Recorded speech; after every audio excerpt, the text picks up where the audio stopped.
What's up, Grant? Good morning.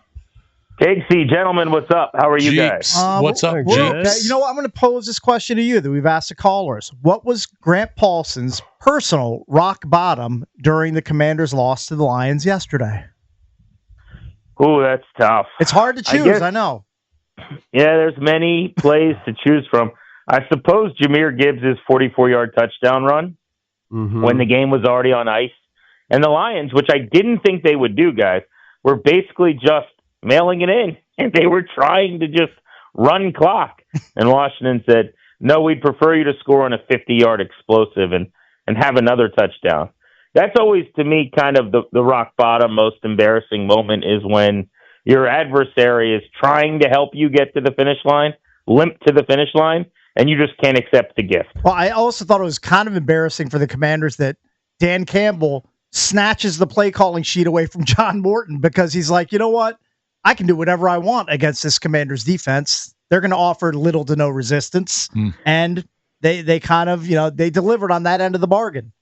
Yeah, I've always said you call the team meeting before you play the Marlins. You know what I mean? Like right. you want to make sure that when you are doing your players only meeting, you pick the right day on the calendar. Dan Campbell, I bet he doesn't even call plays next week. He's like, let me show you how it's done. By the way, I'm going to call plays this week against Washington. We're going to average 8 yards of play and go for 546. I mean, by the way, 550 yards they gained yesterday. And it wasn't like they're stomping on the gas pedal. I mean, one thing I was completely wrong about, and there were plenty of things yesterday, but I would have thought that this team would have done everything they could to run up the score. The Lions have done that the last couple of years when they've had chances to. They scored 50 on the Chicago Bears earlier this season when they were playing their old OC. And so also, based on January, I've just assumed that Motor City Dan Campbell's throwing darts at pictures of Daniels who lit them up in the playoffs and Dan Quinn all season. So they pretty much acted like a normal NFL team and just kind of said, okay, well, the body's dead here. We'll just move along. Grant, I watched the presser yesterday. I know you've been to a lot of them, if not all the home ones, whatever. But I watched Dan, and in previous weeks I had seen anger and frustration. I just saw resignation yesterday. He kind of knows where he's at, I think, at this point. I wonder, if somebody brought this up, it might be true. I think Dan's a good guy, right? I mean, his football acumen, I'm sure, is as good as most, and I think he's a really good guy. Is he too loyal? Are we getting into Ron Rivera territory here where he doesn't want to make a scapegoat of Joe Witt? And I'm sure Joe Witt's a competent football guy, but something has to change and nothing's changing. So two things on that. One, I find Dan Quinn to be, and I mean this, like one of the most genuinely good people that I've met as a coach. I feel that. I haven't spent a lot of. Yeah. You could see it, right? I haven't spent a lot of like individual one-on-one time with him, but in limited capacities at camp or whatever, seeing how he operates. Like he comes out and he's wishing people a happy birthday in the room or whatever. It's legit genuine. This is not. Yeah, he's a good dude. Some guy. Exactly. I really believe that. So that's number one. Number two, do I think that he's too loyal? He certainly right now has been defensively. But here's what I'd say about that. I think that the schedule going to Madrid, they fly out today. So you're not making a change after a game like yesterday. I really do believe that if they give up another poor defensive performance, and certainly a terrible one, they will make some type of change after this game. It just feels like you've reached a level of inevitability. I think 2-3 weeks ago, what they would have told you is, look, we got a lot of injuries. It's a bad few weeks, but this is a group that helped get us to the NFC Championship game last year. What you can't have in this league is a 5-week span of losing where for a 4-game stretch here, and we've talked about this on the show ad nauseum, this is as bad a run as pretty much any team has had over decades, right? I've used the stat a bunch. It's been 23 years since the team's lost 4 straight games by 21 or more points. And I saw a stat floating around today. There's only been 3 teams over 35 years that have lost 4 straight games by 20 or more.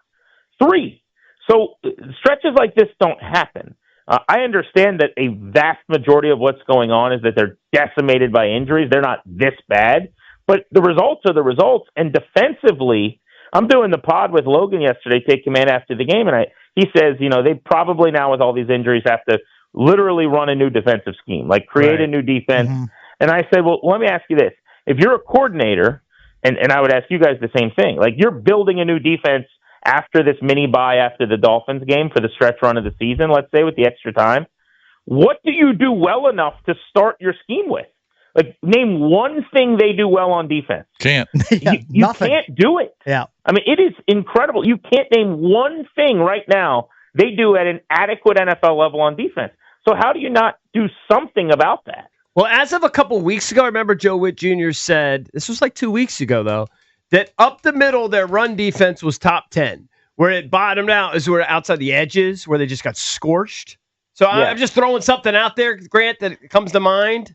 So that was what I came up with, EB, was I think when you have Payne, who got ejected for throwing a punch yesterday, and you have Kinlaw, who early in the season I thought was playing at a really high level, you know, if they're going, then in the interior, you're tough to run downhill against. But that has even dissipated some over recent weeks. I mean, that run where they get gashed, some of that is edge defenders. You got Frankie Louvu now playing out of position, and he gets got by Penei Sewell on the near 50-yard touchdown run. But, like, they have all kinds of run fit issues with their top defensive tackles and with their interior. So is that more satisfactory? I would say yes, because they're averaging well over 8 yards per play. I just traced back to 96. I still can't find a defense giving up more yards per play in the passing game than they are. So I'm going to, when I get off the phone, keep trying to find the last time that happened. I mean, this is historically bad passing defense. They just can't force incompletions. I mean, Sam Darnold didn't have one for 2.5 quarters. And yesterday, Jared Goff had 8 all game with a couple of drops and 3 touchdowns.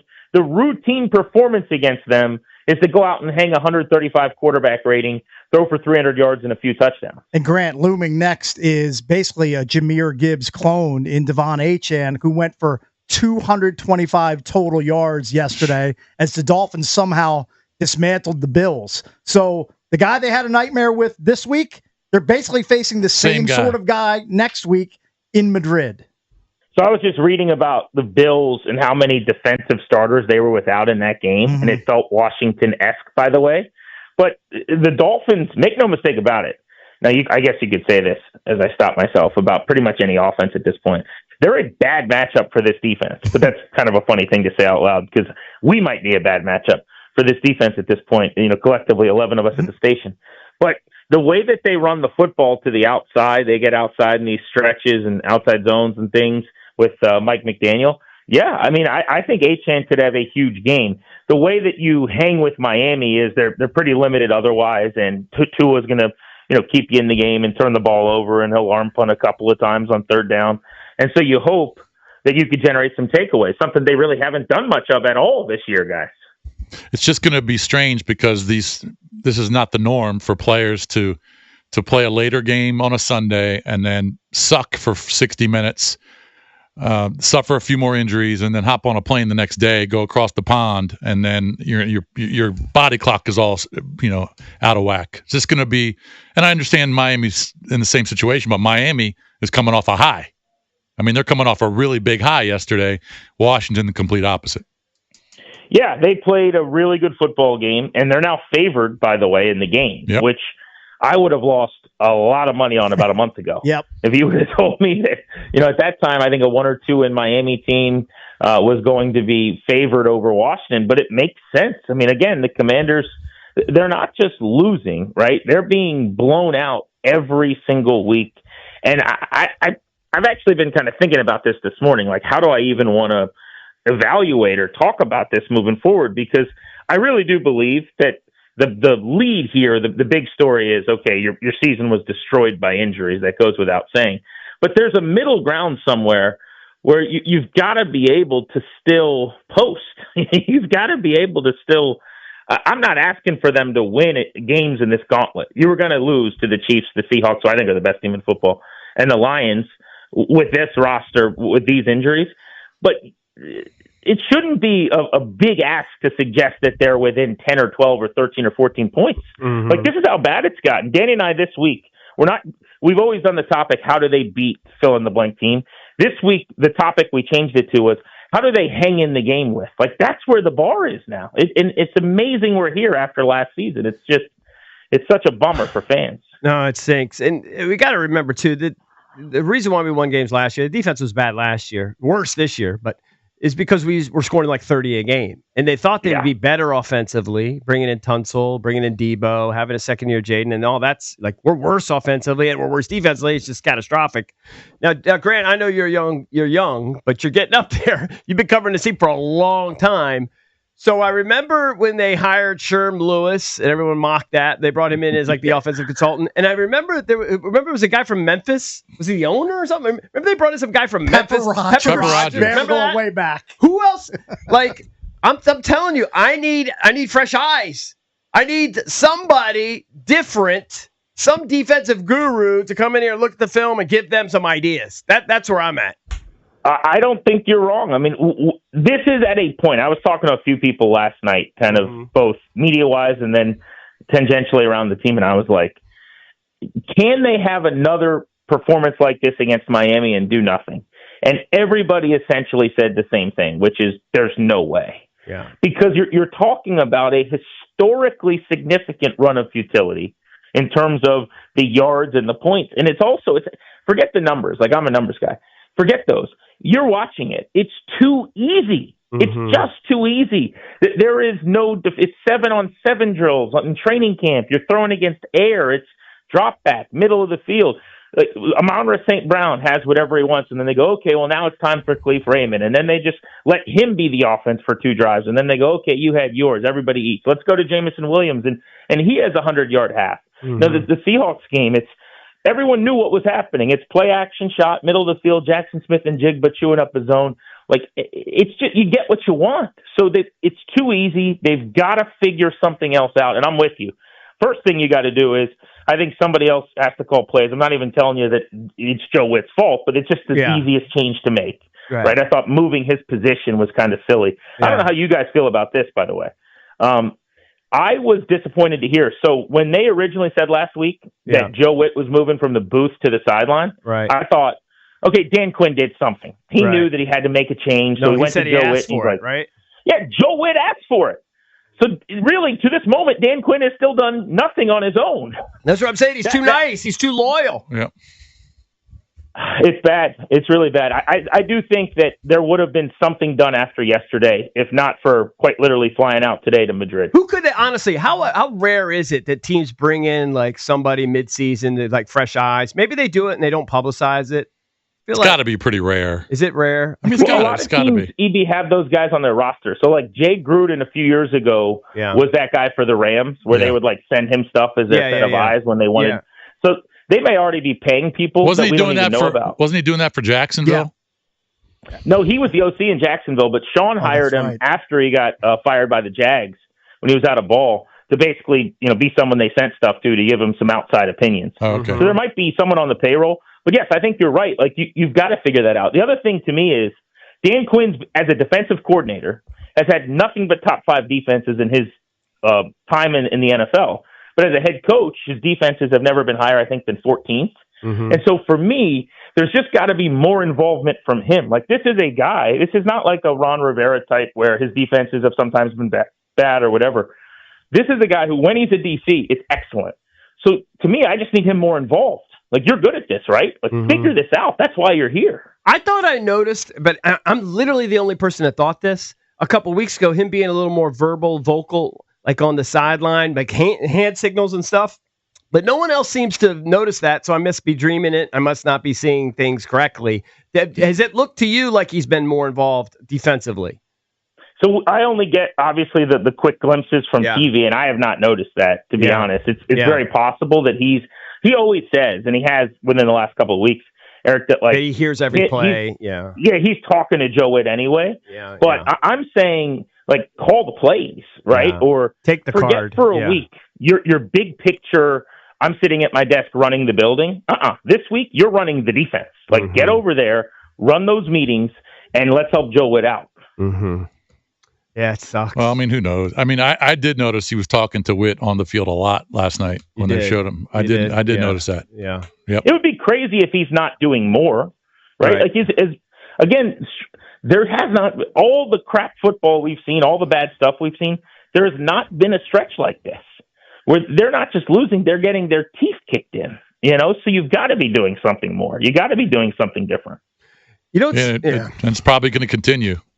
All right. We'll be talking about it all week. I know you guys will be too. What were we going to say? It's just, when I look at the starting defense, like who we plan to have and who we have like going into yesterday, really I guess Will Harris, but really it's Armstrong and Wise. They're two key pieces, but really those are the key guys.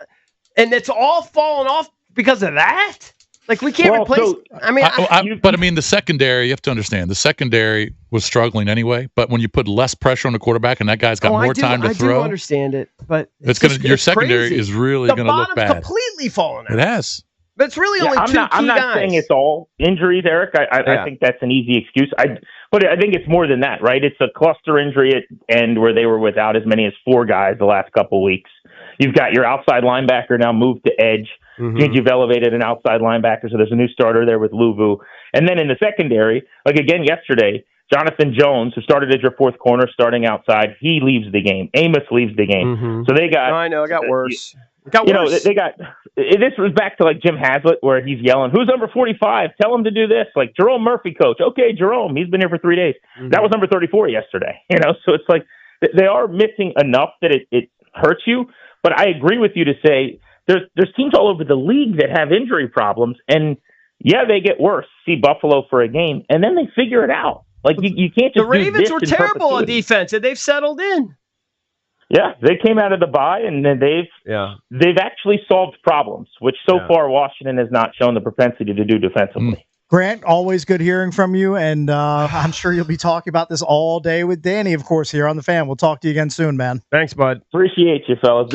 Are you glad you're not going to Madrid, or would you still want to go for the trip to watch that game? I would never want to go. Not in this lifetime. I think I'm just saying to have a vacation for a week if you had to go to the game on the back end. No. I don't know. It might be tough. I like my vacations in Ashburn, Virginia. All right. Thank you, Grant. Thanks, appreciate it. See you, boys. Coming up next, we'll play some audio from Marcus Mariota reflecting on the current state of the Commanders. We'll be right back.